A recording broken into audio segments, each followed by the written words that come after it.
from the courthouse, the probation office, down to the river, City Hall. It just felt like we were sending a different kind of energy and vibe into this community. And our prayer, of course, is that it's strong enough and lit by divine source in such a way that it will continue to work in this community long after we're gone. Now, how does this Macon experience fit into your overall mission to walk around America? Well, it actually fits quite well. It's exactly what this walk is about. You know, Chief, I shared with you when we came back from our world walk and started our journey from New York back to Atlanta. We walked in communities in Baltimore, New York, and on down, where there were pockets of population that were experiencing so much oppression, and even beyond oppression. It was like people were just in a daze because of some of the things that are happening. And I'll give you a perfect example. We did a walk in a section of Baltimore City where there were 14 prisons.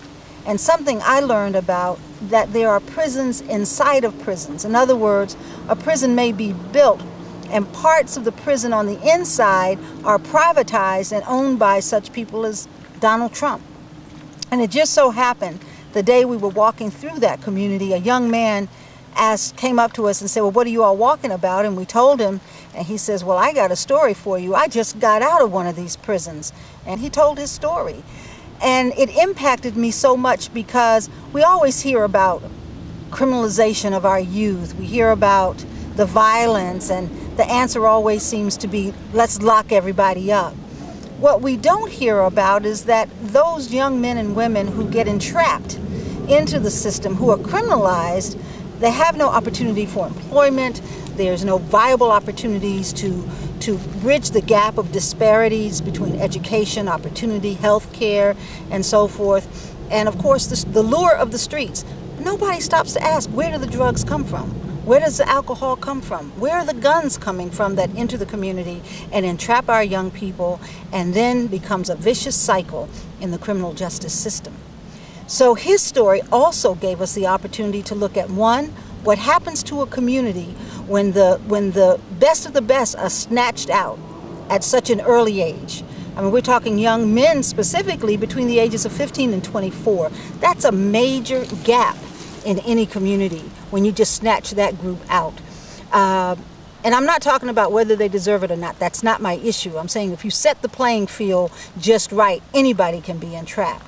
But what I am also talking about is the devastation on the community and the insurance that future generations will also follow the same path.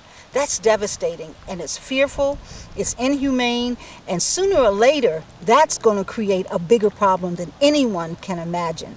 The other part that he brought to our attention is that here was a young brother who had graduated from college, who actually was a physicist major, believe it or not, and got involved in drugs, and that's what was his demise.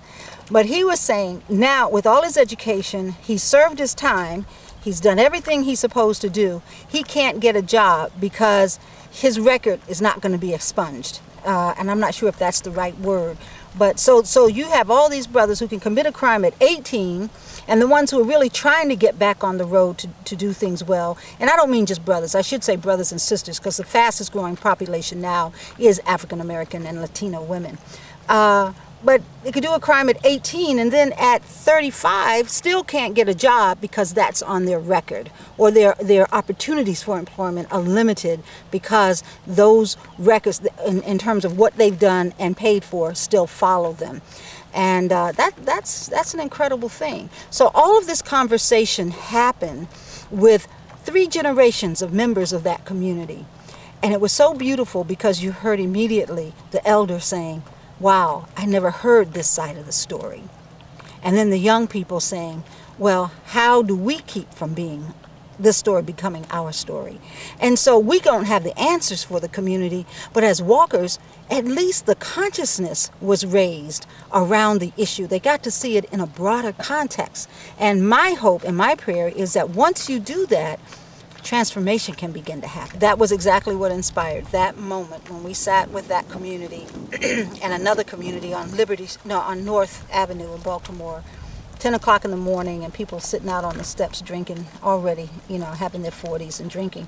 But we passed this young group, this group of people, and they were having a ball. And they were drinking and having a good time. And we came up on them and they said, "Hey, what are y'all doing here?" And so we told them we've been walking around the world for peace. We're on our way home, but we want to walk through communities. And after our dialogue, they said, "Yeah, peace means a lot to us too." Mm-hmm. And I said, "You know what? We've got to walk to raise the awareness in our country." And so what we say is this: we're walking to bring visibility to the invisible and voice to the voiceless, to open the heart of America. Well, when will the kind of change that you hope for and pray for happen in your mind? In my mind, I don't really look at governments and so forth to measure whether we're being successful in what we do. I can't remember who said it, but there's a statement that government doesn't change the world, people do. And so I look at the measure of our success being when someone in the community 3 months later contacts us and tells us what happened as a result of us being there. See, we're working on a subtle level of energy. So it's not about whether you have large numbers showing up to walk with you or all the press in the world. It's when you walk with a certain intention, you transform the ground you walk on energetically. And that's what we walk for, to transform the ground we walk on. And, you know, you think about people who've fundamentally changed the world, they walked. Mm-hmm. I mean, even going back to our Christ story, Buddha, going to Gandhi, Martin Luther King, and many, Fannie Lou Hamer and Harriet Tubman, because that's my heart. I believe that part of Harriet Tubman must be in my bones because I feel her so deeply.